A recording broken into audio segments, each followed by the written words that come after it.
2044년도에는 미국의 인종지도가 바뀐다는 발표가 센서스 킹스 연구소 통계팀이 발표를 했습니다. 지금까지는 백인이 주류를 이루고 살았는데 앞으로 2044년도가 되면 소수계들이 주류가 된다는 발표가 나왔습니다. 현재 소수계의 분포를 보면 히스패닉이 25.1%, 흑인이 12.7%, 아시안이 7.9%, 여러 다문화 혼혈들이 3.7%로 되어 있습니다. 그런데 2044년도가 되면 50.3%가 소수민족이 될 것이다. 그리고 백인들은 49.7%로 인종지도가 바뀐다는 겁니다. 그 이후로는 2060년도에는 소수계 청소년들이 폭발적으로 증가해서 68%까지 증가되기 때문에 그렇다는 겁니다. 세상은 이렇게 바뀌고 있습니다. 그런데 세상이 바뀌어도 안 바뀌는 것도 있습니다. 안 바뀌는 것. 그것은 억만장자를 배출한 대학은 하버드 대학입니다. 하버드의 MBA 출신들이 64명으로서 억만장자 1위에 올랐고 2위는 스탠포드에서 공부한 사람들 23명이 2위가 됐습니다. 그리고 3위에는 콜롬비아 대학 14명, 4위는 펜실바니아 대학 유펜 12명. 이렇게 MBA 출신들 여전히 변함없이 명문 아이브리그 출신들이 억만장자의 대열에 있다는 것입니다. 거기에 프랑스의 인사이드라는 대학이 6등이고 스위스의 국제경영연구원이 8등이고 그리고 영국의 런던 비즈니스 스쿨이 10등에 들어가 있다는 거예요. 억만장자는 안 바뀐다는 겁니다. 그래서 자녀들을 좋은 대학에 보내려고 애를 쓰는가 봅니다. 그런데 또 바뀌는 게 있습니다. 그것은 워렌 버핏이 코카콜라의 주식을 사서 세계 2등 재벌이지 않습니까? 주식 재벌이죠. 생전 바뀌지 않을 것 같은 코카콜라가 지금 15년 만에 최대의 폭락과 최대의 감원을 하고 있다는 거예요. 드링크로서 코카콜라가 인기가 시들해졌다고 말이죠. 그래서 내년 초에는 약 2,000명의 직원들을 해고한다. 정리해고한다. 그뿐입니까? 그 유명한 경매 사이트인 이베이는 2,400명을 해고할 계획을 세우고 있고 미국의 컴퓨터를 상징하던 IBM은 11만 명을 감원할 예정입니다. 이렇게 변하고 있습니다. 근데 안 변하는 게 또 있죠. 엎치락뒤치락입니다. 안 변하는 거. 돈방석 애플입니다. 애플은 캐시 가지고 있는 플로우가 자그만치 1,790억 달러입니다. 그래서 애플은 지금 이 현찰을 흔들면서 어떤 회사를 살까 고민 중에 있다는 거예요. 그래서 디즈니 회사를 살까? 왜냐하면 소프트웨어를 개발하기 위해서. 아니면 아마존을 사들일까? 아니면 오토페이로 삼성을 눌렀기 때문에 마스터 비자 카드 회사를 살까? 아주 즐거운 비명의 고민을 지른다는 거예요. 나아가서는 심지어 페이스북까지 사들일까 하는데 페이스북의 가치는 자그마치 2,130억 달러이기 때문에 캐시가 모자란다는 거죠. 이렇게 안 변하는 것은 애플의 캐시 능력입니다. 지금 애플이 또 4월 달에 스마트워치가 나오면 어떤 폭발적인 일들이 일어날지 모르죠. 그래서 삼성에서 그 스마트워치를 지금 엄청나게 차별화두기 위해서 동시에 출시되는데 개성을 갖고 더 애플을 압도하기 위해서 지금 눈에 불을 켜고 있다는 거예요. 이렇게 변하지 않는 것과 변하는 것들이 미국 땅에 있습니다.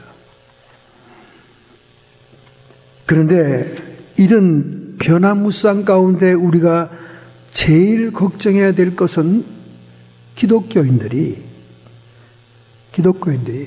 지라론을 믿기보다는 창조론을 믿었던 것이 80%입니다. 80% 창조론을 믿었어요. 하나님이 절대적으로 우주 만물과 인간을 창조했다. 80%입니다. 그런데 이 개신교 기독교인들이 지금 진화론을 버리고 창조론을 택하는 것이 45%로 떨어졌다는 거예요. 그만큼 미국에 가치의 변화가 일어나고 있는 겁니다. 최근에 저는 유명한 수학자가 창세기 1장 1절을 수학적으로 해석한 것을 보고는 정말 기절할 뻔했습니다. 그 강의 시간이 자그마한 2시간이 넘어가는데 제가 꼼짝도 안 하고 그 강의를 다 들었어요. 창세기 1장 1절에 수학적으로 하나님이 만들어 놓은 게 얼마나 멋있고 정확한지. 창세기 1장 1절에 공중권세 잡은 마귀의 숫자 666을 포함해서 인간의 창조와 하나님의 창조가 숫자적으로 다 거기 들어있는 거예요. 여러분. 하나님이 수학적으로 과학적으로 정확하게 이 천지 우주 만물을 만들지 않았다면 컴퓨터가 무용지물입니다. 이 세상을 컴퓨터가 담을 수가 없어요. 왜 그런지 아세요? 컴퓨터 자체가 수학적인 기계이기 때문에 그래요. 하나님이 만든 모든 만물, 심지어 색깔과 음악의 멜로디, 리듬까지도 숫자로 환산할 수 없도록 만들었다면 컴퓨터는 이 세상에 나오지도 않습니다. 왜냐하면 컴퓨터는 모든 만물을 수학적인 숫자로 제로원으로 바꿔가지고 수학적인 조합으로 바꿔서 컴퓨터에 담아놨다가 다시 그걸 밖으로 내부를 때 숫자에서 사물로 바꾸는 겁니다. 저는 무릎을 쳤어요. 하나님이 지은 이 우주 만물 창조, 이 모든 것은 과학적으로 수학적으로 너무나 입증이 되는 거예요. 미처 인간이 발견하지 못하고 몰랐기 때문에 주님의 창조와 과학은 전혀 다른 별개의 세계인 줄 아는데요. 그렇지 않다는 거예요. 수학적으로 환산이 되지 않으면 컴퓨터가 작동이 안 돼요. 작동이 안 된다니까. 음악 주파수하며 색깔의 모든 주파수하며 이 모든 것들이 수학으로 분류가 되기 때문에 컴퓨터가 담았다가 다시 똑같은 모습으로 내보낼 수 있는 거예요. 얼마나 하나님의 창조가 위대한지 몰라요. 그런데 이 창조론이 80% 개신교인들이 믿다가 지금은 45%로 하락이 되고 오히려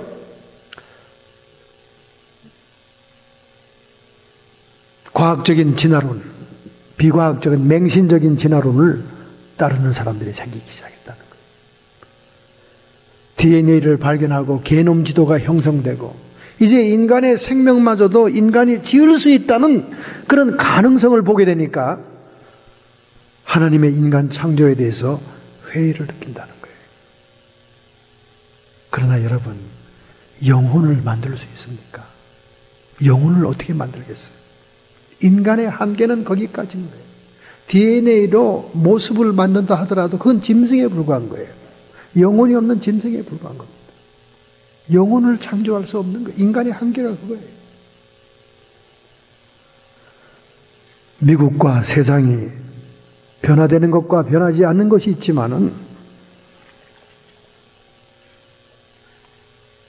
그러나 하나님의 진리, 하나님의 창조 이것만은 변하지 말아야 되는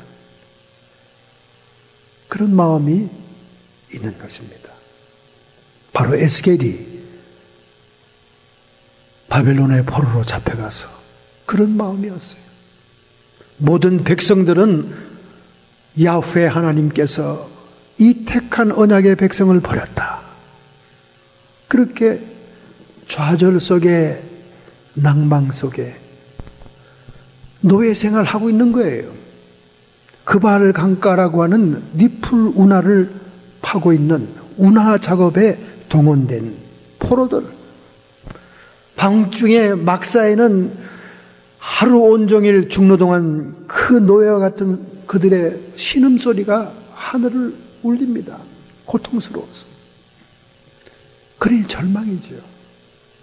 소망이 없는 것입니다.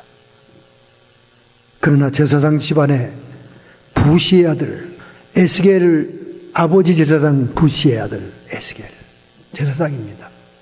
제사장은 하나님과 백성들 사이에 중보자의 역할을 하는 사람 아닙니까?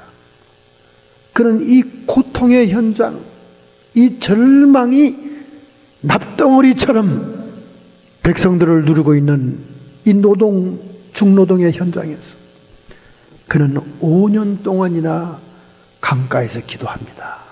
강가에서. 여러분은 산기도 해보셨죠? 산기도만 기도가 잘 되는 게 아닙니다.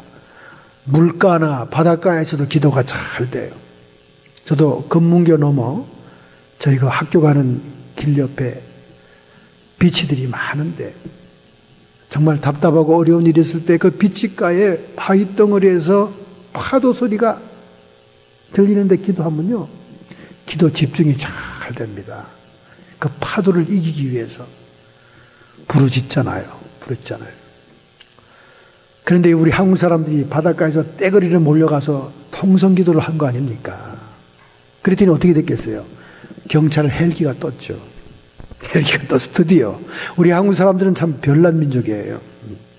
전복 잡다가 다 들어가고, 게 잡다가 들어가고, 거기다 기도하다가 또 꼭 들어갑니다. 바로 그 바위 꼭대기 위에 있는 식당에서 탁 포치에 앉아가지고 바다를 구경하며 깜빡거리는 그 등잔에서 막 무드를 잡는 연인들이 밥을 먹고 있는데 그 밑에서 악다구리 쓰는 소리가 들리니까 이게 웬 지옥이냐 하고 폴리스를 부른 거 아닙니까? 그때는 그 한때 사람도 아니고 수많은 개미떼 같은 사람들이 바위에 앉아가지고 막 소리를 질러대니까 이거 큰 문제가 났나 보다 하고 헬기가 뜬 거죠. 헬기가. 그런 사건이 샌프란시스코에 있었다 그 말이에요. 자, 어제 우리 한민족은 뛰어난 민족입니다. 그러나 어쨌든 혼자 파도 소리를 이기려고 막 하면서 통성기도 하기 정말 좋아요. 바닷가에서. 여러분 한번 기회 나면 한번 해보세요. 폴리스가 동원될 정도로는 하지 말고 혼자 기도하는 건 뭐 들리지도 않아요. 바로 이 에스겔이가 니풀 강가, 그 운하 작업을 하고 있는 중노동의 현장, 그 백성들 사이에서 조금 떨어져 있는 강가에서 5년 동안 하나님께 통곡하며 기도하는 것. 하나님 정말 이 민족을 버린 겁니까? 정말 하나님께서는 더 이상 우리 민족 속에 없는 것입니까? 저들이 절망 중에 신음하고 있습니다. 아마 지금 북한에 있는 우리 동포들 가운데, 성도들 가운데 이런 기도를 하는 분들이 많을 거예요. 그들은 소리 안 나는 신음으로, 소리 안 나는 애끓는 고통으로 기도하고 있을 거예요. 그런데 드디어 응답이 오잖아요. 드디어. 이미 성전을 떠나 있고 그들은 하나님이 임재하는 성막에 멀리 떨어져 있는 그때 성전이 다 해파됐지 않습니까?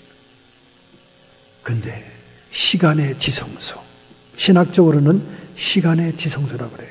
공간의 지성소가 예루살렘 성전이었다면 바로 그발강가 리풀 운하를 파고 있는 그 중노동의 현장에서 하나님의 임재를 보는 거예요. 비행접시 같습니다, 여러분. 여러분 에스겔서를 집에 가서 읽어보면 꼭 비행접시 현상 같아요. 그래서 이 비행접시 문제가 이 에스겔서에 나오는 현상으로 이렇게 비유돼 가지고 이해가 되지요. 그래서 마귀들이 이 하나님의 임재의 형상을 본따서 UFO를 만들었다. 그래서 그 UFO는 뭐냐? 장차 하나님의 성도들이 주님이 재림하실 때 휴거하는 것을 변명하기 위한 작전으로 조작하고 있다는 거예요. UFO를.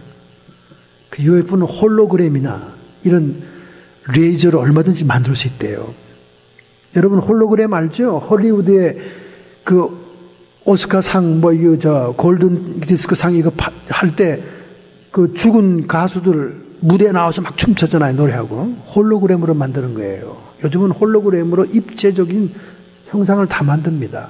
이미 세상에 없는 타기한 배우들, 그 배우들을 추모할 때 홀로그램을 비치잖아요. 저번 마이클 잭슨인가 나와서 막 춤을 추잖아요.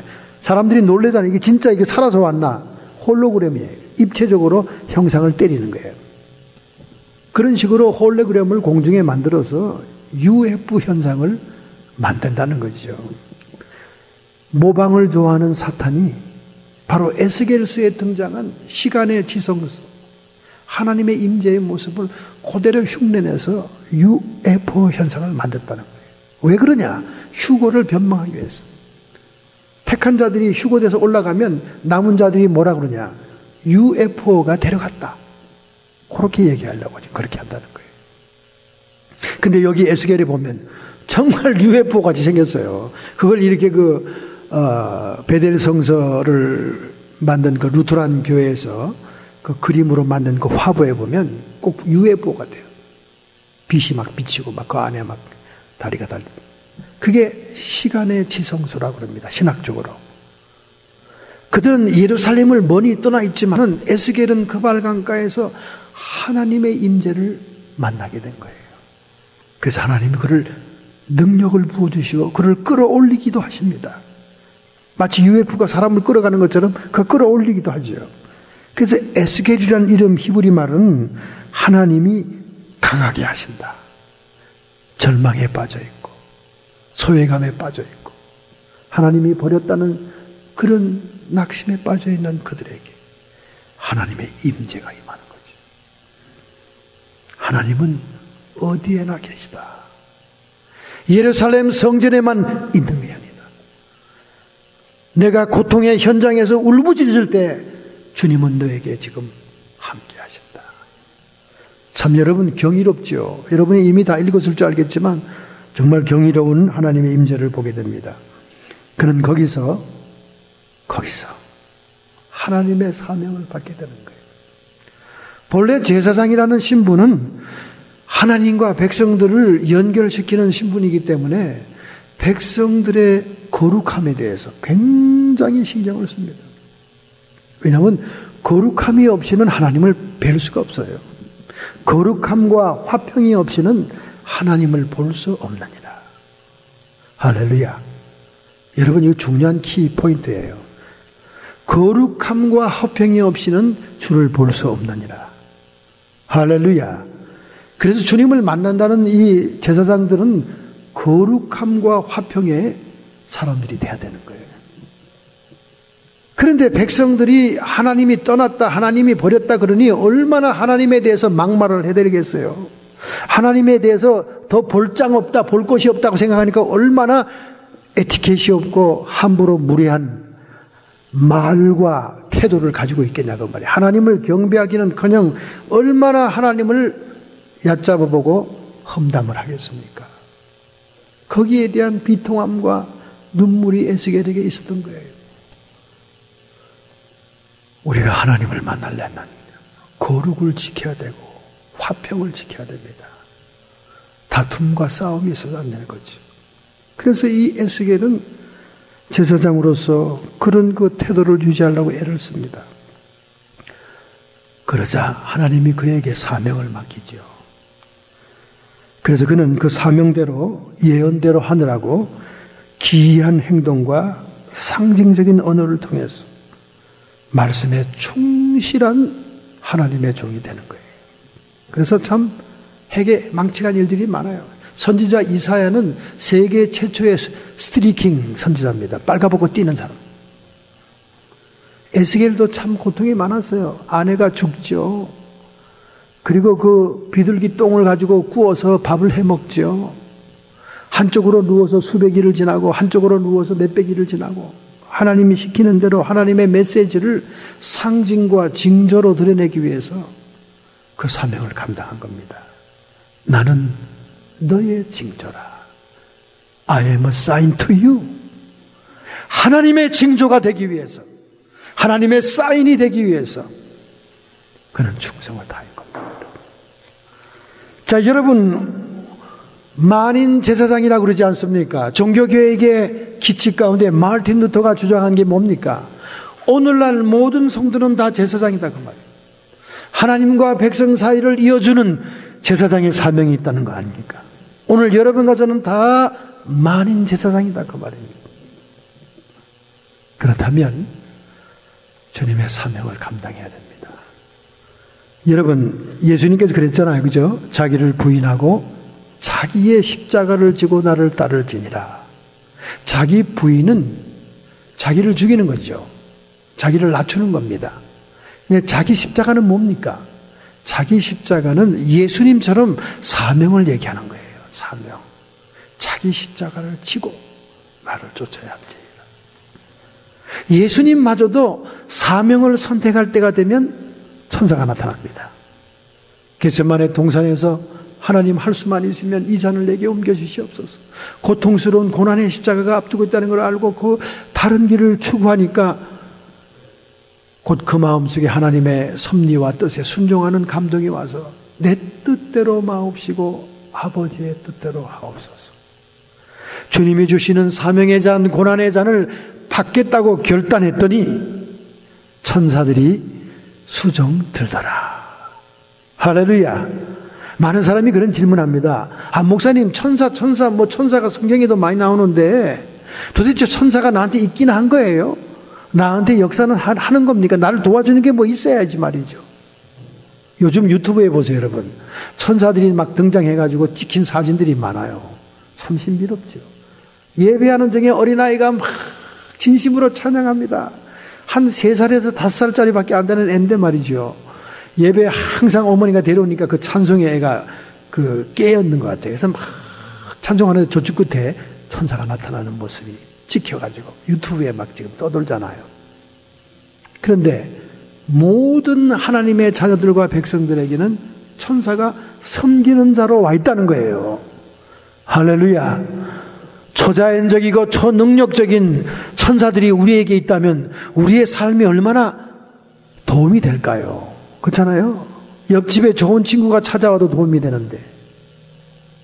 그런데 천사가 수종 들더라 하는 예수님의 말씀을 보면 아하, 예수님이 십자가를 택하고 사명을 택하니 천사가 수종을 드는구나. 심지어 예수님께서 광야에서 사탄으로부터 시험을 당하다가 주 나의 하나님만 경배하라. 하나님의 율법의 말씀으로 사탄을 쫓아버리자 천사가 수종 들더라. 여러분, 천사가 수종 들 때가 언제냐? 여러분과 제가 하나님의 사명을 선택할 때. 그 사명이 뭡니까? 나의 십자가를 지게 될 때. 천사는 팔짱 끼고 보지 않고 우리를 돕는다, 그 말이죠. 할렐루야. 잘 됐습니다, 오늘.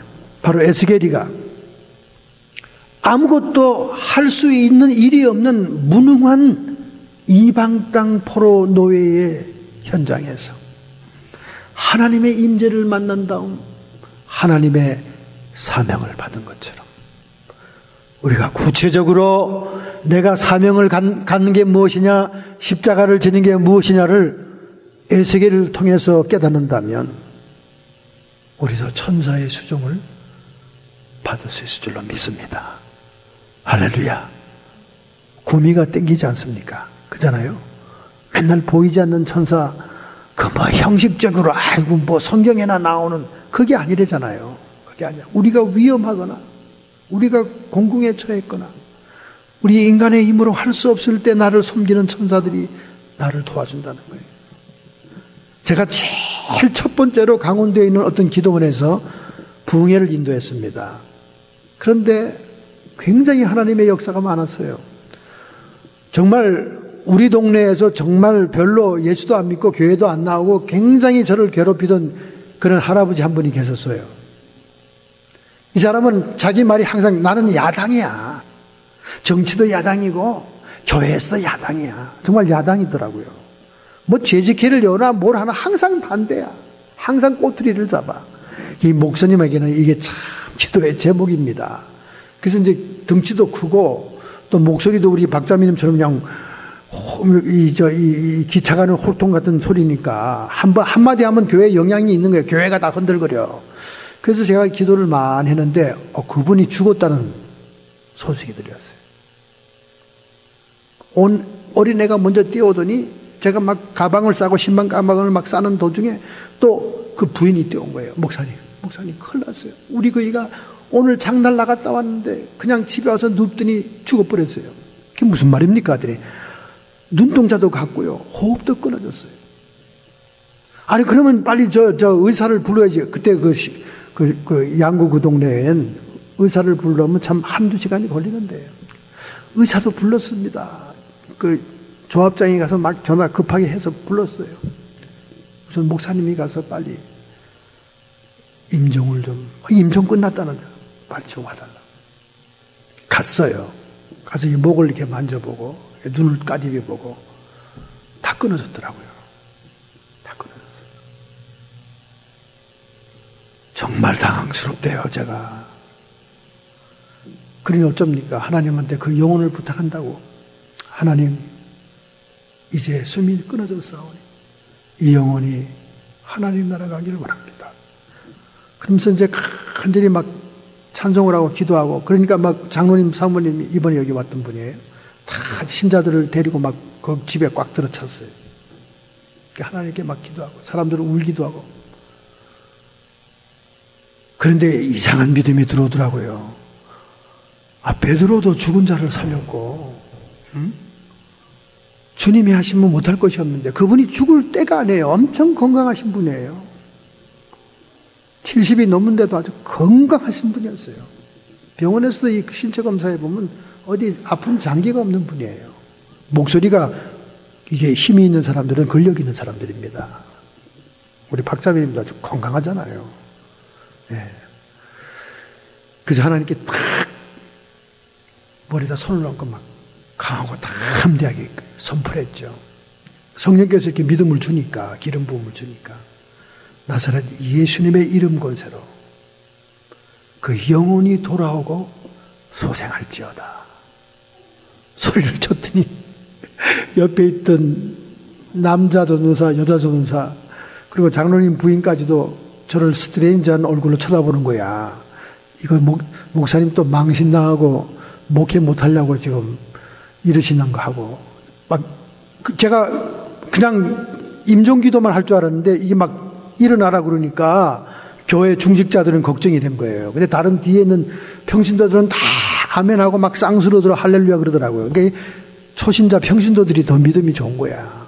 중직자들은 근심이 된 거죠. 야, 이거 목사님 또 큰 실수하는구나. 그리고 이제 우리가 막 계속 찬송 부르고 예배 드렸어요. 제가 선포를 했으니까 이제 무조건 성령의 기름 부음과 감동이 오니까. 그런데 한 10분 있다가 막 기침을 하더니 눈을 딱 뜨더라고요. 할렐루야. 그 다음부터 그분이 제 바디가드가 된 거예요. 바디가드가. 그 다음부터 그 덩치 큰 양반이 말이죠. 그래서 시골 그 강원도에는 기도원에서 집회한다니까 그때 따라온 거야. 목사님 바디가드 해준다고. 따라서 저 뒷자리에 앉아 있는 거예요. 얼마나 그때부터 믿음 생활 잘하는지 몰라요.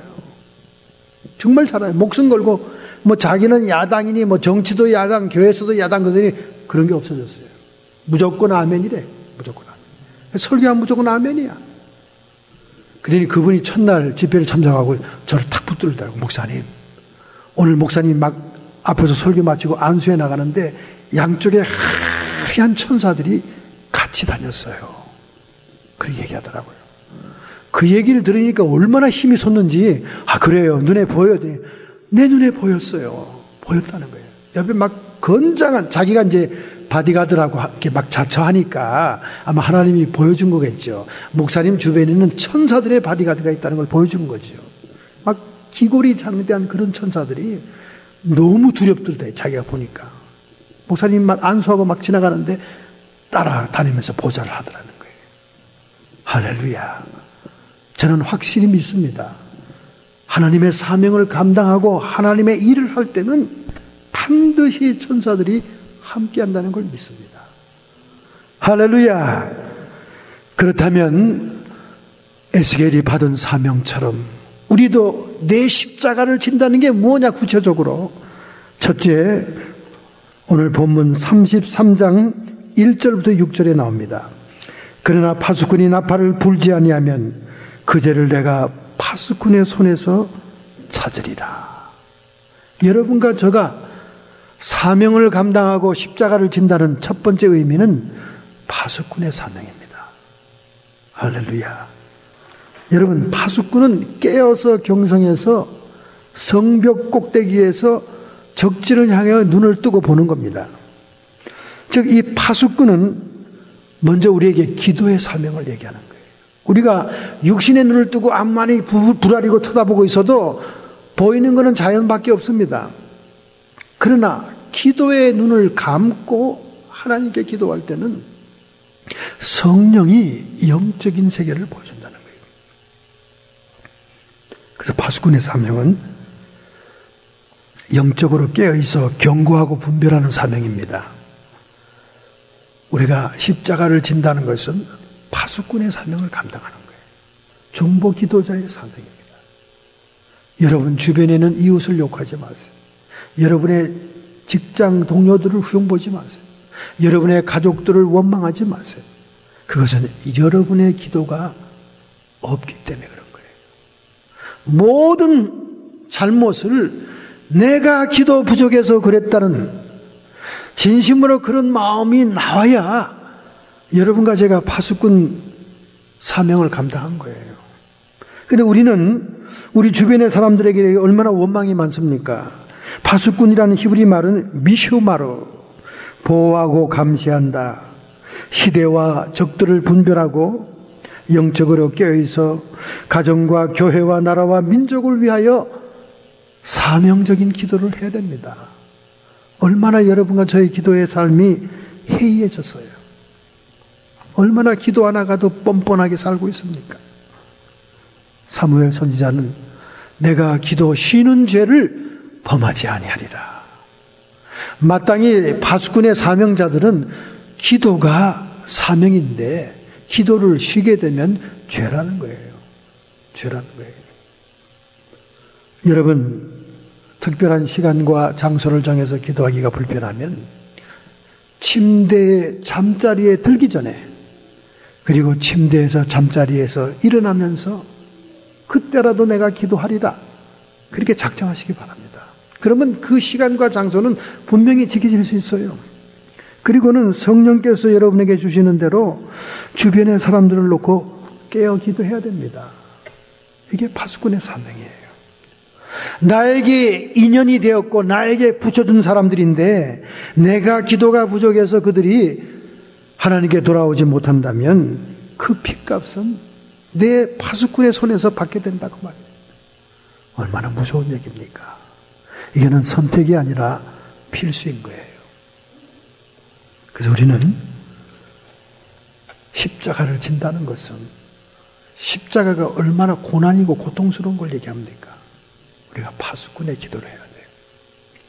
저희 아버님 모교회에는 파수꾼 기도라는 제도가 있었어요. 24시간 돌아가면서 다 교회 기도실에 와가지고 자기가 맡은 기도 시간을 꼭 매일매일 했습니다. 그리고 교회의 교역자들은 돌아가면서 파수꾼 기도에서 철야 기도를 했어요. 시간을 정해놓고. 보통 사람은 그 시간이 못 오잖아요. 12시부터 새벽 기도하는 4시나 5시까지는 교회 부목사, 전도사들이 돌아가면서 그걸 채웠습니다. 기도가 쉬지 않는 거지. 이런 전통은 헤른후트라고 하는 진젠돌프 백작이 공동체를 형성했던 그 모라비안 교도들에게 내려왔던 전통이에요. 그들은 100년 동안이나 이 전통을 지켰기 때문에 세계 만방의 선교사들을 파송할 수 있었습니다. 여러분이 십자가를 진다는 것은 기도의 사명, 파수꾼의 사명을 감당하는 거예요. 아유 목사님, 나 하나가 뭐 기도하고 안 하는 게 무슨 큰 차이가 있어요. 아닙니다, 여러분. 아니에요. 저는 영적으로 사람들을 기도해 주다 보면 정말 신앙이 없고 정말 믿음이 없으며 성경 지식도 없는 사람들이 응답을 받는 것을 볼 때가 많습니다. 그 하나님께 물어봐요. 어떻게 이 사람이 이제 교회 나온 지 얼마 되지도 않고 도대체 하나님께 받을 만한 자격이 없는 것 같은데 어떻게 이런 응답이 이 시간에 나옵니까? 하는 것. 주님의 음성이 들려요. 그의 이모가 이 아이를 위해서 수십 년을 기도해왔다는 거예요. 나는 그 기도를 받아서 오늘 이에게 응답을 내리는 것이다. 하나님은 놀랍게 중보한 기도를 기억하고 있어요. 여러분, 직가에 살고 있는 아나니아에게 왜 사울의 환상이 나타났겠습니까? 아이고 주님, 그 사울 청년은 우리가 경계할 무서운 청년입니다. 대제사장의 직분을 가지고 이 다메섹에 나타난 것은 기독교인들을 박해하기 위해서 나타났는데요. 아나니아에게 하나님 환상이 임하잖아요. 그를 찾아가서 눈먼 그에게 안수해줘라. 그러면 그가 성령을 받을 것이고 이방을 위한 나의 도구가 되리라. 왜 아나니아에게 환상이 임했냐 그 말이에요. 아나니아가 다른 어느 누구보다 사울이라는 청년, 열성 바리새인 분자가 나사렛 이단이라고 하면서 교인들을 핍박하는 문제를 놓고 파수꾼 기도를 했기 때문에 하나님이 그를 찾아와서 그에게 그 사명을 맡긴 거예요. 할렐루야. 여러분, 파수꾼 기도하십시오. 오늘부터 여러분, 이 지구상에 있는 모든 사람을 위해서 기도할 수는 없습니다. 그러나 성령의 감동으로 여러분의 기도가 필요한 한 사람 한 사람을 놓고 파수꾼 기도를 해야 됩니다. 저 사람은 내가 안 하면 기도해 줄 사람이 없어. 그러면 그 나의 사명이고 책임인 거예요. 그 사람의 피값을 내 손에서 받을 겁니다. 이것이 십자가를 지는 거예요. 여러분이 남을 축복해주고 빌어주면 그 축복이 여러분께 돌아오는 거예요. 그 사명 감당할 때 하나님의 천사들이 여러분을 도우시는 거예요. 저는 중보기도 하다가 천사들의 방문을 여러 번 받습니다. 정말 신비스럽고 놀랍죠. 하나님의 천사장들은요 정말 두렵습니다. 아무리 천사들이 우리보다 직급이 낮다고 해도요 천사장들을 보면요 두렵고 카리스마가 있고 권위가 있고 위험이 있어요. 더군다나 미가엘 천사장 같은 사람은 긴 칼을 들고 딱 나타나는데요. 와, 리빙룸에 딱 나타나서 제가 고민하던 얘기를 하고 대답을 해주고 하는데 무섭습니다. 그냥 바짝 엎드려요. 그냥 엎드리지 말라고 그러죠. 내가 더 주의 종이니까 더 높은 계급이라고. 여러분이 중보기도 하면 찾아와요. 도와줍니다. 두 번째 34장 1절부터 18절 내가 친히 내 양의 목자가 되리라. 목자의 사명이 있습니다. 여러분. 목자의 사명. 여러분 목자의 사명은 뭡니까? 양들을 보호하고 케어해야 되는 거예요. 양을 진심으로 사랑해야 됩니다. 요한복음 10장 10절부터 12절 도적이 오는 것은 도둑질하고 죽이고 멸망시키려는 것이요 내가 온 것은 양으로 생명을 얻되 더 풍성히 얻게 하려 하는 것입니다. 나는 선한 목자라. 선한 목자는 양을 위하여 목숨을 버리거니와 싹구는 목자도 아니요 양도 제 양이 아니니라. 내가 이리가 오는 것을 보면은 양을 버리고 달아나니 이리가 양을 늑탈하고 또 해치느니라. 싹군 목자는 양을 두고 도망간다는 거예요. 그러나 참 선한 목자는 양을 위해서 목숨을 내놓는다는 겁니다. 양의 사명, 목자의 사명이 있습니다, 여러분. 오늘 우리에게 주어진 십자가는 이 양의 사명이, 목자의 사명이 있다는 거예요. 케어하고 보호하고 사랑하고. 주변의 양무리들이 어려운 일이 있을 때는 최선을 다해서 도와줘야 됩니다. 그것이 하나님께서 우리에게 맡긴 거예요. 예수님을 배신했던 베드로에게 주님이 3번씩이나 부탁하는 것이 내 양을 먹이라. 내 양을 쳐라. 오늘 여러분과 저에게 사명을 감당한다는 것은, 십자가를 진다는 것은 내 주변에 있는 모든 사람들에게 목자가 되어서 여러분의 사랑과 배려와 여러분의 관심을 그들에게 주어야 되고, 그리고 말씀과 간증으로 그들을 양육할 사명이 우리에게 있는 것. 이게 2번째 십자가입니다. 3번째 십자가는 37장 1절부터 14절, 생기가 그들에게 들어가며 그들이 곧 살아 일어나서 서는데 극히 큰 군대더라. 군사의 사명이 있습니다. 군대. 에스겔은 산골짜기에 해골뼈따기처럼 다 말라 비틀어지고 우상숭배로 죄악 속에 피폐해진 백성들의 그 시체 무더기를 보는 거예요. 그러나 하나님이 말씀을 대언할 때 그들에게 생기가 들어가잖아요. 대언은 말씀을 얘기하고 생기는 성령을 얘기하죠. 그리고 그들이 소생합니다. 중생하는 거예요. 하나님의 생명으로 일어나는 겁니다.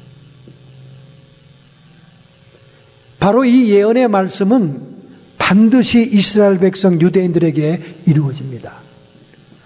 유대인들이 골짜기에 뼈다구처럼 세계에 유리방하며 학대를 받고 학살을 당했어요.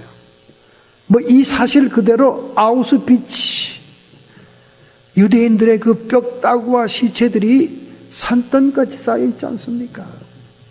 그러나 예수님이 오기 직전 종말의 때에 그들이 예수님을 믿고 생명을 얻는 소생의 역사가 일어날 거예요. 그런 예언이 에스겔을 통해서 주어진 겁니다. 그뿐만 아니라 오늘날 여러분과 저도 하나님의 군사로서 하나님의 말씀을 선포하고 하나님의 성령이 그들에게 들어가 그들이 소생하는 중생의 역사, 구원의 역사를 감당하는 영적인 군사가 되어야 된다 그 말이에요. 할렐루야. 우리는 하나님의 말씀을 선포해야 돼요. 우리의 기분과 우리의 믿음과 확신에 좌우되지 말고 하나님의 말씀을 선포할 때 그 말씀의 약속을 따라 진리의 영이신 성령이 사역을 하는 거예요. 성령이 움직여 주시는 겁니다. 그래서 사람들에게 변화와 소생이 일어나는 거예요. 우리 사모님과 제가 주중에 탄식을 하고 고민한 일이 많았습니다. 왜 이렇게 우리 교회만 두고 얘기하는 게 아니에요. 사람들이 변화되지 않을까? 왜 이렇게 그대로일까? 그러면서 우리의 무능과 우리의 한심함을 정말 하나님께 답답함을 구하였습니다. 제가 위로를 했죠. 위로를 했습니다. 그건 하나님이 하신다. 우리는 하나님의 말씀을 대언하는 사명만 잘 감당해도 그 말씀 속에 역사하는 하나님의 성령이 각 사람의 영혼을 변화시키고 이렇게 세워서 하나님의 생명의 씨앗이 들어갈 때 하나님의 생명으로 변화될 것이다. 우리는 그냥 하나님께 맡기기만 하자. 우리의 할도리, 우리의 십자가만 감당하면 되는 것이다. 그렇게 서로 위로를 받은 시간이 있습니다. 오늘 여러분과 제가 천사들이 섬기고 도와줄 수 있는 3번째 사명의 십자가는 영적인 군사가 되는 거예요. 영적인 군사.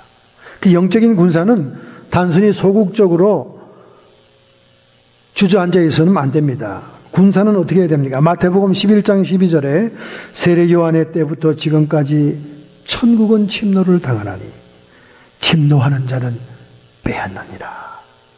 우리가 영적인 군사, 하늘나라의 군사가 되었다면 이제는 공격하고 침노하는 자가 되어야 된다 그 말이야.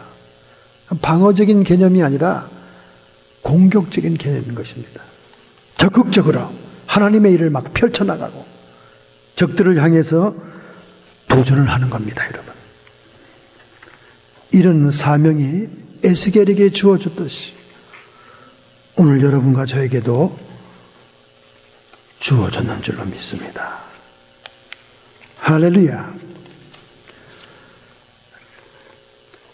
일본은 기독교가 인텔리전스 상류층에 들어갔습니다. 그래서 오늘날도 일본은 기독교인의 숫자가 미미한 거예요. 근데 우리 한국은 쟁이들에게 들어갔잖아요. 쟁이, 서민들에게. 미쟁이, 이런 쟁이들에게 들어갔어요. 우리 한국은. 그래서 서민들에게 막 들풀처럼 불이라는 것처럼 잡초처럼 우리 한국의 개신교는 수적으로 왕성한 그런 민족이 됐잖아요. 그래서 일본은 소수의 기독교인들밖에 없습니다. 그 대신 질적으로 상당히 수준이 높죠. 수준이 높아요. 신학자도 많고요.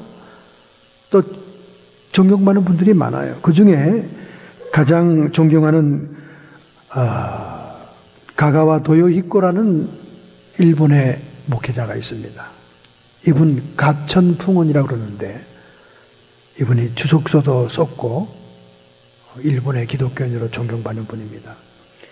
이분은 하나님의 사명을 감당하게 된 이유가 자기가 젊은 날 폐결핵을 앓습니다. 그 당시에 폐결핵은 영양실조에서 오는 병으로 오늘날 암처럼 불치의 병이었어요. 폐결핵 앓으면 다 죽는 거예요. 그래서 옛날 러브스토리나 이런 소설에 보면 우리 오늘날 암처럼 말이죠. 시한부 인생 암처럼 폐결핵에 걸린 이야기들이 많이 나오죠. 그래서 막 각혈을 하고 죽음에 임박했었어요. 근데 그가 극적으로 예수 그리스도를 어떤 전도 부인에게 소개받고 영접합니다. 그리고는 그 당시에 불치의 병이 있던 각혈하고 말기에 처했던 폐결핵이 깨끗이 치유됩니다. 여러분, 이런 극적인 체험을 하게 되면요, 예수 오직 예수, 주님만이 나의 생명이 되는 거예요. 그래서 한국에는 그런 말이 있잖아요. 목회가 잘 안 되고 교회가 작은 목사들이 아유 나도 한경직 목사처럼, 아이고 나도 조영기 목사처럼, 아이고 나도 김창인 목사처럼 폐병이나 걸려서 나았으면 이랬잖아요. 한국의 대교회 목사님들이 목회에 성공했다고 말하는 목사님들 다 젊은 날에 폐결핵 걸려요. 폐결핵. 그 폐결핵이 예수의 이름으로 다 나아져가지고 극적으로 사명 인생을 살잖아요. 근데 가가이 도요이코는 정말 극적으로 치료를 받습니다. 그래서 너무나 감사해서 하나님께 자기를 헌신합니다. 하나님, 저는 부유하고 행복하고 그리고 모든 것을 다 가진 사람들을 위해 목회하는 것이 아니라 우리 주님이 세리와 창리를 가까이 했던 것처럼 불우한 자들을 위해 목회하겠습니다. 그래서 그의 목회 교회는요, 술 취한 친구들, 창녀들, 도박쟁이, 아주 사회에서 버림받은 문제아들, 핸디캡들만 모여 있는 거예요. 하도 열심히 사람이 횟가닥 변화돼가지고 예수 그리스도를 만났다는 소문을 그의 절친한 친구가 먼 타향에서 소식을 듣고는 친구를 찾아갑니다. 이야, 그 친구가 변화되다니, 그가 예수 믿을 사람이 아닌데. 그래 찾아가서 주일날 그 교회에 참석합니다. 그랬더니 자기가 한눈에 봐도 꾀죄죄한 사람들만 앉아있는 거예요.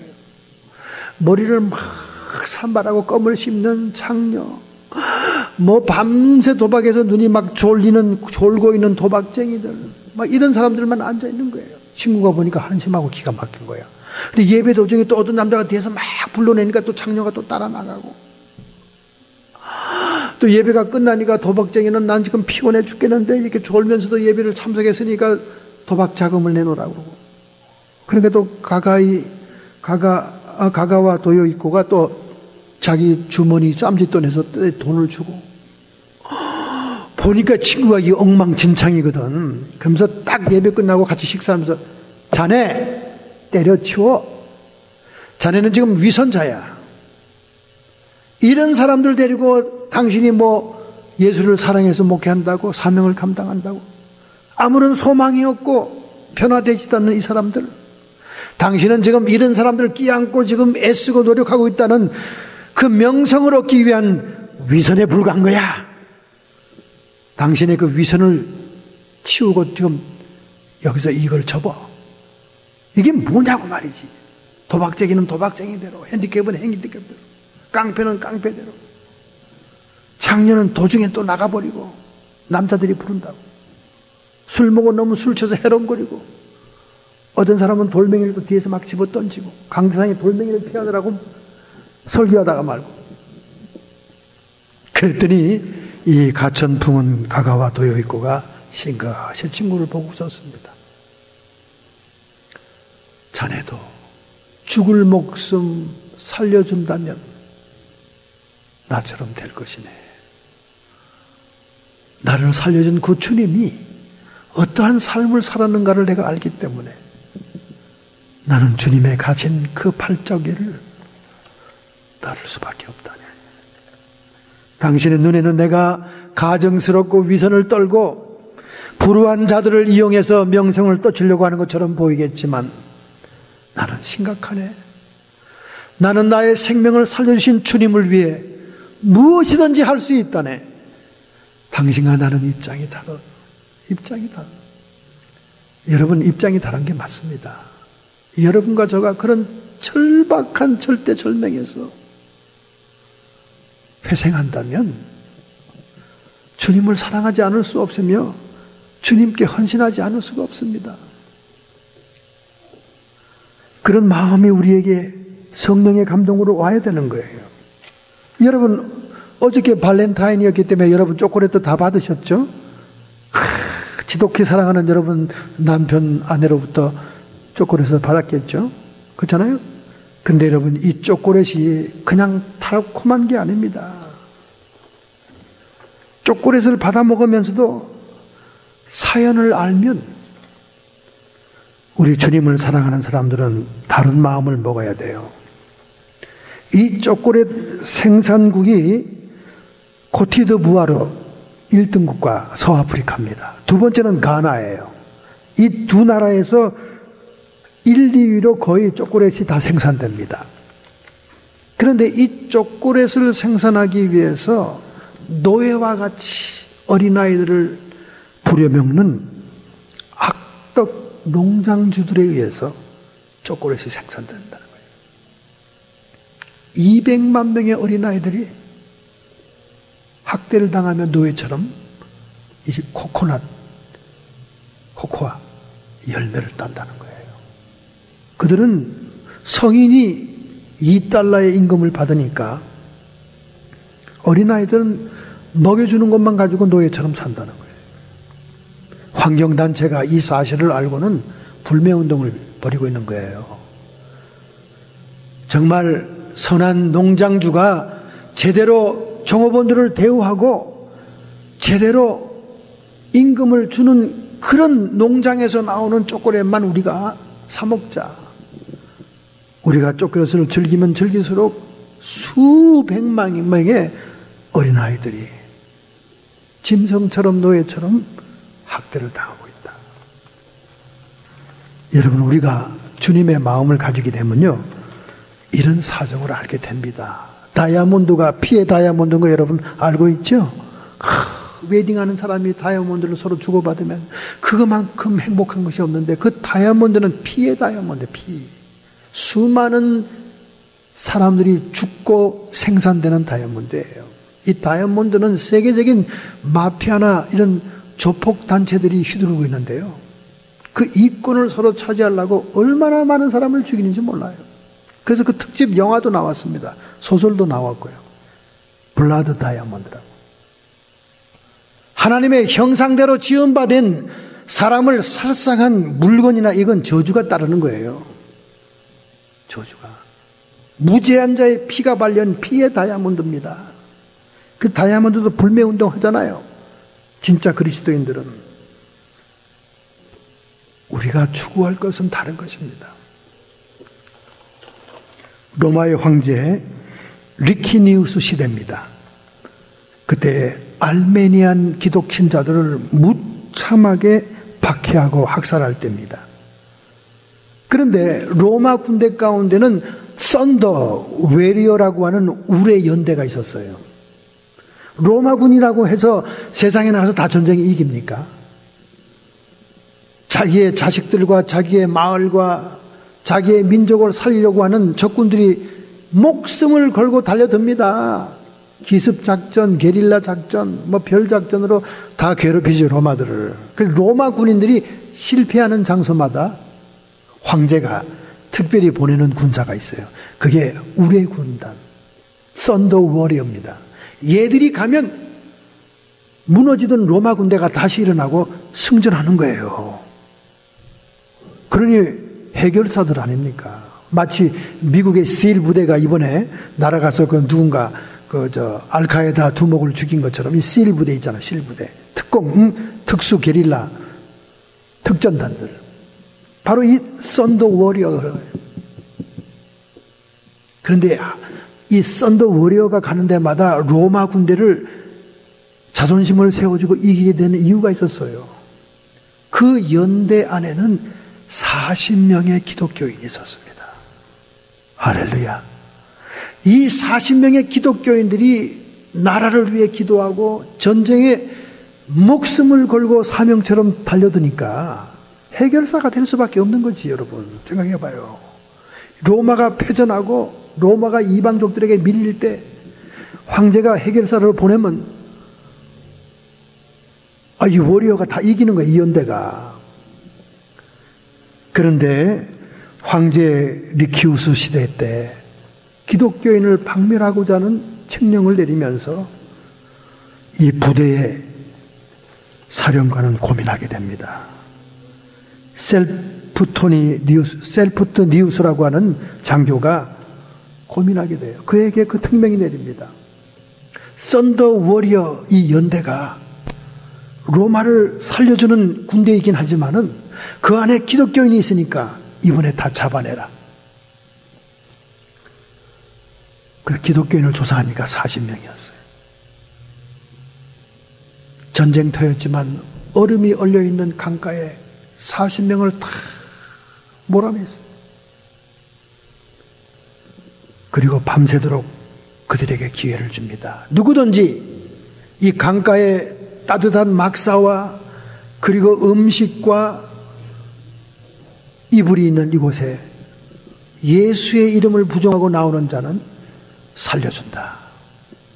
그렇지만 너희들이 끝까지 버틴다면 강 얼음 위에서 죽어야 될 것이다. 정말 추웠던 그런 때입니다. 독일 지역에는 추운 지방입니다. 밤새도록 안 나와요. 아무도 안 와요. 근데 새벽녘에 너무 견디기 힘드니까 강가에는 모닥불이 켜있고 산의 진미를 먹으면서 기다리고 있는 그 병사들 앞에 너무 죽겠으니까 한 병사가 일어나서 예수님을 배신한다 그러면서 막사로 들어갔어요. 그러니까 거기서 막 축제가 일어났죠. 축제가 일어나서 막 환영하고 불러드렸습니다. 그런데 담당 지휘관이었던 셀프로니쿠스는 너무나 고민을 하고 있었습니다. 갈등을 하고 있었어요. 한 사람도 믿음이 없던 그 자리에 한 사람의 배신자가 나왔어요. 근데 굉장히 울컥거리며 감동이 온 겁니다. 저 배신자의 자리를 내가 채워야 되는 건 아닌가. 담당 지휘관이 뚜벅뚜벅 걸어가지고 그 배신자가 나왔던 자리에 앉은 거예요. 그리고는 40명의 믿음의 군사들과 함께 그 자리에서 동사돼서 죽었다는 얘기입니다. 이 지휘관 셀프로니쿠스가 얼마나 감동을 받고 그 예수의 이름을 위해 전신전력으로 로마의 해결사가 되었던 그들이 신앙마저도 철두하게 지키는 그 모습을 보고는 저것이 진짜다. 저것이 진리다. 그가 제 발로 걸어가 자신도 순교했다는 것입니다. 여러분과 제가 에스겔이 받았던 사명, 내가 져야 될 십자가, 파수꾼으로서의 중보기도의 사명과 목자로서의 양들을 돌보고 케어하는 사명과 그리고 군사로서 영적인 전쟁을 치르며 천국은 침노한 자가 빼앗는 이 놀라운 승리를 위한 오늘 우리의 주어진 십자가를 진다면 하나님의 천군, 하나님의 천사들이 우리를 도우며 우리를 감당할 수 있도록 인도해 줄 줄로 믿습니다. 할렐루야!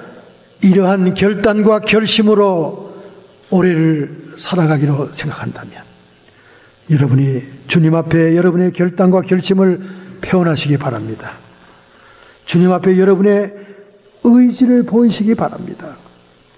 전능자의 손길이 우리와 함께하고 있고 우리는 미약하고 감당할 수 없는 존재들이지만 에스겔처럼 절망 가운데서 하나님의 임재와 하나님의 주시는 능력을 힘입어 사명 감당할 때, 나의 지어진 십자가를 감당할 때 하나님은 우리를 붙잡아 주시고 끌어올려 주실 줄로 믿습니다.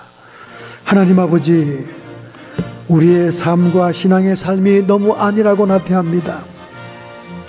주님, 신앙마저도 나에게 집착하고 자신에게 도취되어 있습니다. 오늘 나를 벗어날 수 있도록 인도하여 주옵소서. 내 주변을 살펴보게 해 주옵소서. 이 미국 땅과 우리의 조국을 위해서 기도할 수 있게 해 주옵소서. 에스겔서 38장에 예언된 대로 엘람에 초토화되고 전쟁이 일어났을 때 붓과 도갈마와 고멜과 저 북방의 러시아가 함께 전쟁에 합류하여 세계의 3차 대전이 시작되고 이스라엘이 승리함으로 적그리스도와 평화의 언약을 맺을 때 제3의 성전 환란 성전이 지어지며 이 땅에는 후 3년 반의 환란의 때가 오는 줄로 믿습니다. 하나님, 저희들 순교의 신앙을 갖게 해 주옵시고 믿음을 지키는 예수 사랑의 신앙을 갖게 해 주셔서 능히 이 환란을 승리하고 이기는 자 되어 하나님 나라에서 종려가지를 흔들며 유리바다 위에 찬양하고 예배하는 이기는 자의 성도 되기를 소원합니다. 결단하고 결심하는 성도들을 축복하여 주시옵소서. 성도의 육체와 정신과 영혼 속에 침투하는 모든 세력들, 질병들아, 예수 그리스도의 이름으로 그 고통과 함께 이 시간 치료함을 받을지어다. 우리의 마음속에는 정과 욕심을 십자가에 못 박았사오니 의와 평강과 희락이 넘치게 해 주옵시고 악한 마귀 사탄 귀신의 세력들은 더 이상 해방하지 못하며 예수 그리스도의 승리를 선포하는 저희들 앞에 쫓김 받을지어다. 하나님, 영광 받아 주옵소서. 우리의 믿음을 견고히 세우게 해 주옵소서. 깨어 기도하게 해 주시옵소서. 하나님의 십자가 사명을 감당케 해 주옵소서. 하나님의 천군 천사들의 섬김과 도움을 받게 해 주옵소서. 예수님의 이름으로 감사하며 축복하며 기도하옵나이다.